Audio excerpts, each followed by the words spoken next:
Here's everything you might have missed in Loki Episode 5. Just when you thought the God of Mischief couldn't possibly get any more mischievous, Loki Episode 5 threw us for a loop. The penultimate episode of the season, titled Journey into Mystery, picks up in the immediate aftermath of Loki getting pruned in the Timekeeper's chambers, only to find himself face to face with 4 other Loki variants in a ruined hellscape of what we thought was New York City. It turns out it is so much more. And episode 5 gave us incredibly deep-cut comic book references, unexpected reveals, and it set the stakes for next week's truly bonkers finale. Now, after drinking our body weight in coffee, we stayed up all night long to break down this episode in excruciating, exhaustive detail to uncover all of its myriad secrets, Easter eggs, and hidden details that you might have missed. This drink, I like it. I know, it's great, right? Another! Now, as always, if you prefer to read all about it, we've got you covered over on Nerdist.com, which I will link to in the description below. Now, obviously, to talk about this episode in detail, we do need to spoil what happened. So if you haven't seen it yet, leave now before it's too late. Oh, you beef-witted, half-faced scrubs! We had a deal! Loki dokie, folks, let's get into it, shall we? Now, first and foremost, holy mackerel, this episode is dense with Easter eggs and hidden details. Once again, the episode title is an Easter egg in and of itself. Journey into Mystery was a horror comics anthology that began in June 1952 at Marvel's predecessor Atlas Comics. Later, it became more sci-fi oriented, and then in 1962, it introduced Thor and Loki in issues 83 and 85, respectively. Here, the title is fitting though, because we, the audience, are journeying with Loki, Sylvie, and the other variants into the mysterious world of the Void, the garbage dump at the end of time itself, where all of the Time Variant Authority's pruned timelines are ultimately transported. Now, this obviously raises a whole host of questions that probably won't get answered until next week, if at all, but at least we know that Loki ultimately respects the law of conservation of mass.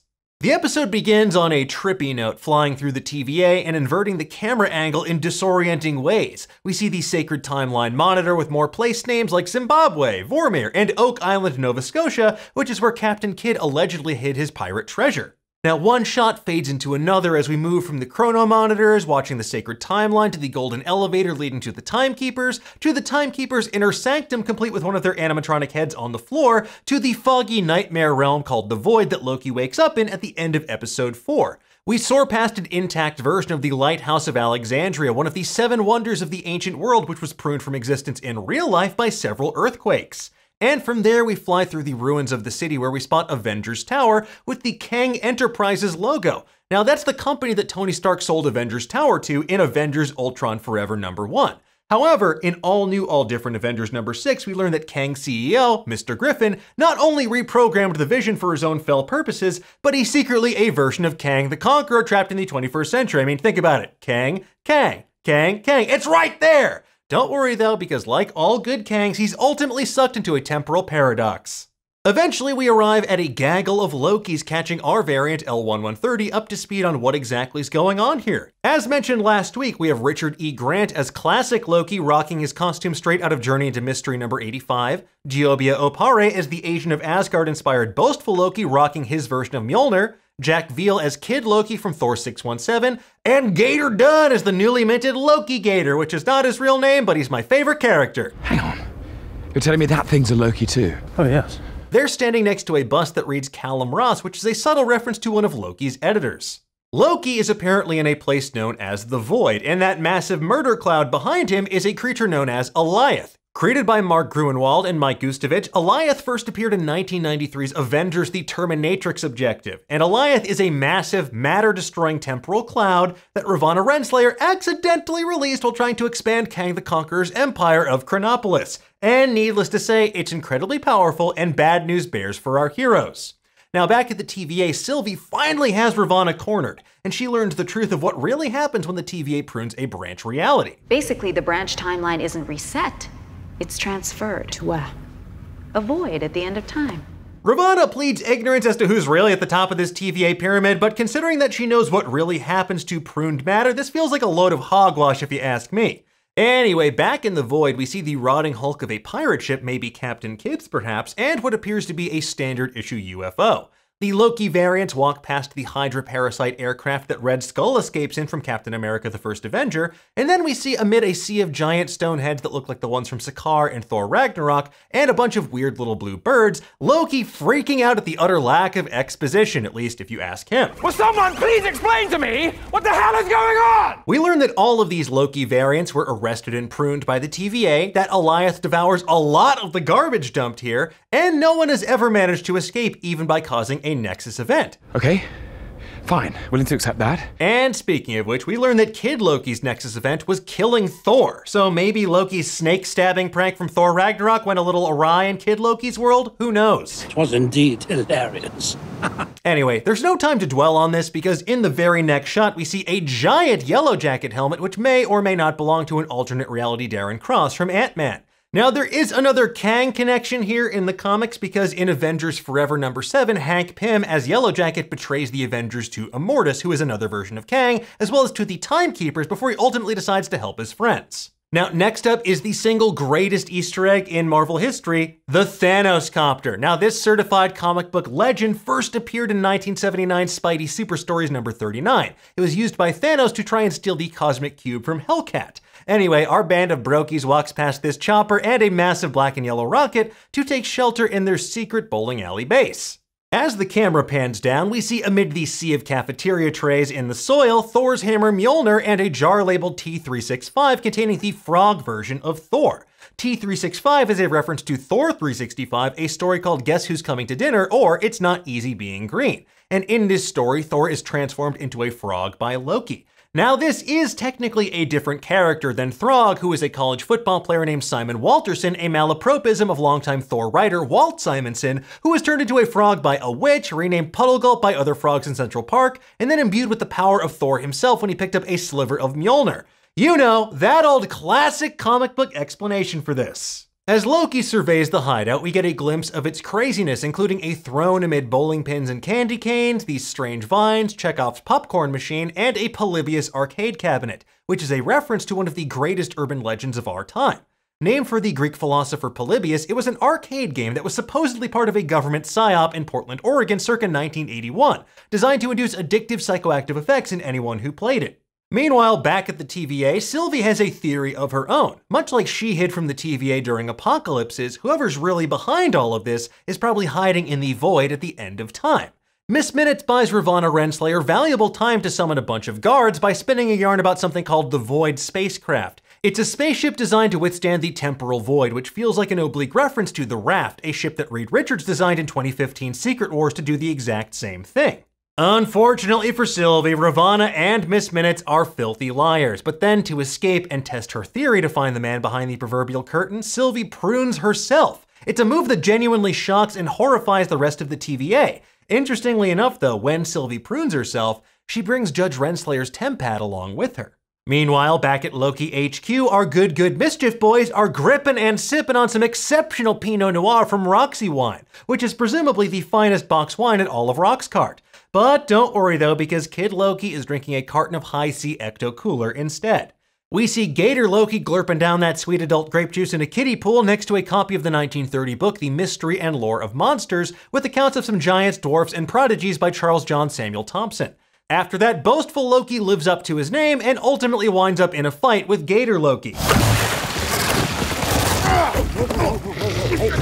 Things get unexpectedly heavy though when Loki asks if they're all supposed to die. Well, we're supposed to die. Classic Loki reveals that his ship was also attacked by Thanos, but rather than try to stab the Mad Titan and get some unexpected chiropractic adjustments, he used his magic to do duplication casting so he could disguise himself as debris. Realizing that he causes others pain, Classic Loki laid low for a while on a remote planet, but eventually got lonely and went looking for his brother Thor, at which point the TVA immediately intervened and arrested him. Unwilling to accept his imminent death, our Loki makes a grand speech about Sylvie taking on the TVA and taking down Goliath once and for all, only to be laughed out of the room by the other Lokis. Yeah, baby!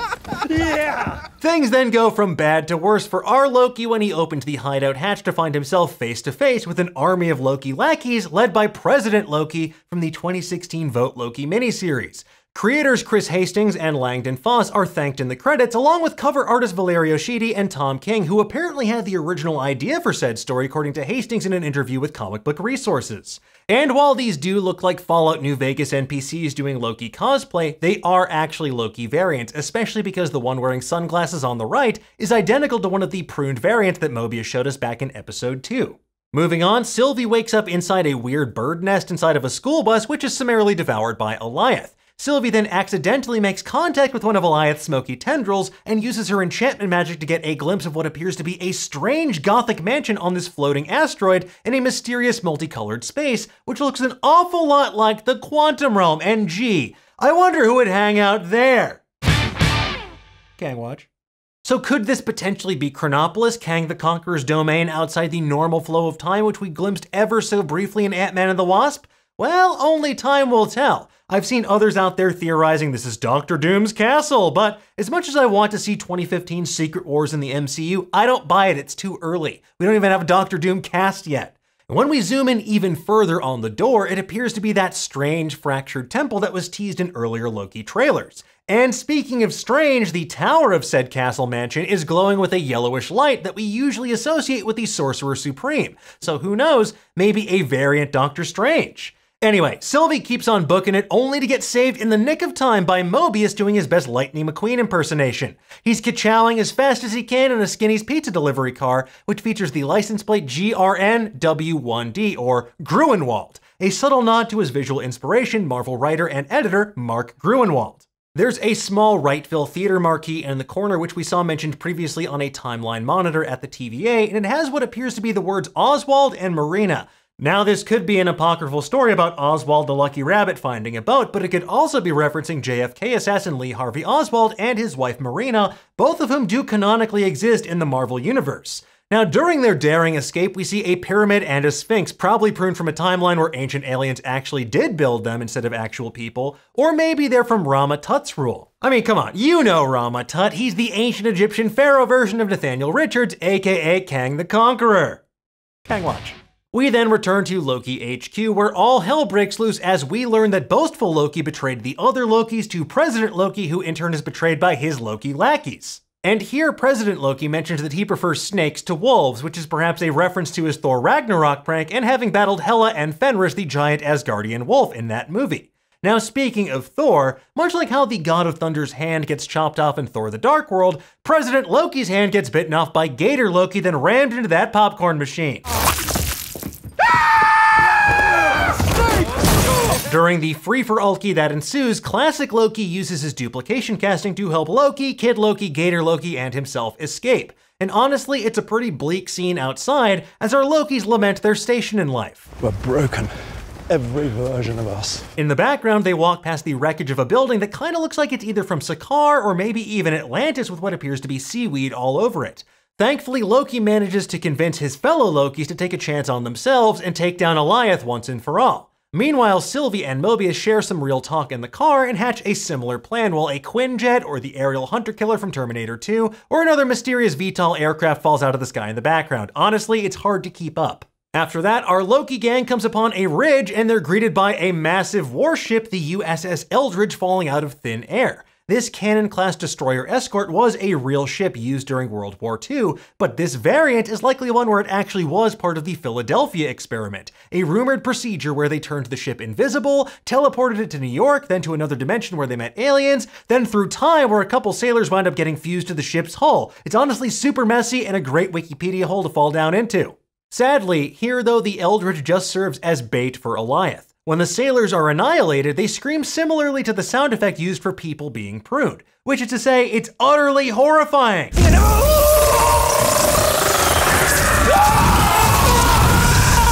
Thankfully, Mobius and Sylvie arrive on the scene a moment later to offer a much better, far less foolish plan to deal with Alliath. Sylvie wants to enchant it. Back at the TVA, Renslayer interrogates B-15, who's being held captive in a time cell. B-15 calls her out for not wanting to protect the TVA at all, but rather to find the person who's behind the TVA and the timekeepers to boot. Based on Ravonna's comic book history and connections to Kang the Conqueror, this is yet another clue pointing to the upcoming Marvel villain. Or maybe Ravonna here is making like her comic book counterpart and going full Terminatrix. Maybe she's making her play to take over the Time Variance Authority for herself. But then we leave Ravonna on a cryptic note, and she sends Miss Minutes on a mission to pull all files pertaining to the creation of the TVA itself, which, why would she do that if she already knew who was behind the curtain? I don't think she actually knows here. Next up, our Lokis take a load off in an abandoned barbershop to debate whether the alligator really is a Loki or just looks amazing in a tiny hat. And while this is happening, Loki and Sylvie do their best rendition of the wet hot American summer scene when Coop and Katie get way too cold, which, actually doesn't make sense because aren't they both part frost giant? They probably have like a natural cold resistance. Anyway, just be careful, you two. You might cause a Nexus event if you're not careful, which mostly would be within that section of fandom that ships Loki and Mobius over Loki and Sylvie. But kidding aside, it's actually a very sweet scene. We get to see just how far these two have come as characters, the insecurities with which they're racked, and how they've made each other better in the process. The moment, though, is interrupted when those weird ping-pong peacocks clamber aboard a Chrysler TV-8 tank to squawk about Alliath's impending arrival. As the team steels themselves to take on this massive monster, we can see Ronan the Accuser's crashed ship, the Dark Aster, his 3-mile-wide flagship from Guardians of the Galaxy. Loki then pledges to stay behind, with Sylvie giving the tempad to Mobius, who in turn takes a page out of Loki's book in episode 1 by pledging to burn the TVA to the ground. I'm gonna burn this place to the ground. Burn it to the ground!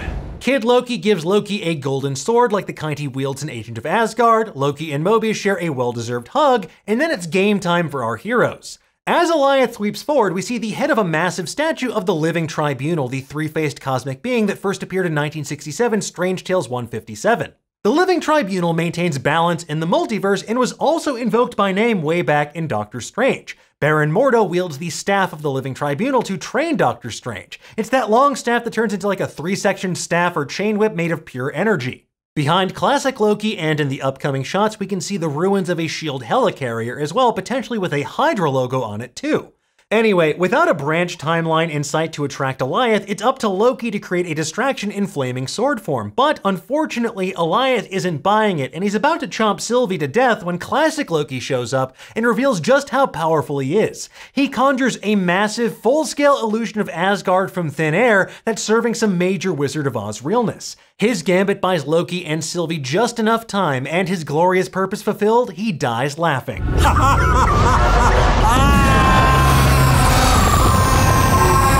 Together, Loki and Sylvie combine their powers to enchant Alliath just before certain death. Taking control over this gaseous guard dog, Loki opens his eyes to see the clouds parting to reveal that giant castle with the glowing tower from Sylvie's vision earlier in the episode. Anyway, the sky behind it looks like this blend between the Bifrost and the Quantum Realm, and it is a mystery into which our heroes must journey without hesitation. What will they find there? Well, I, for one, cannot wait to find out. I said... I know, look, even if we wind up getting Ralph Bonered here, I regret absolutely nothing, and neither should you. Anyway, folks, there you have it. That is everything we spotted in Loki Episode 5, Journey into Mystery. With just one episode to go, we still have so many questions and even more theories about how all this could end next week. In the meantime, though, we'll keep you updated with theories, deep dives, and other MCU analysis over on Nerdist.com. But first, tell us, what do you think of Loki Episode 5? Did you spot anything that we missed? And who do you think is in that mysterious castle mansion anyway? Yeah, baby! Yeah! Let us know in the comments below, and for the latest and greatest in the world of pop culture, stay tuned to Nerdist.com.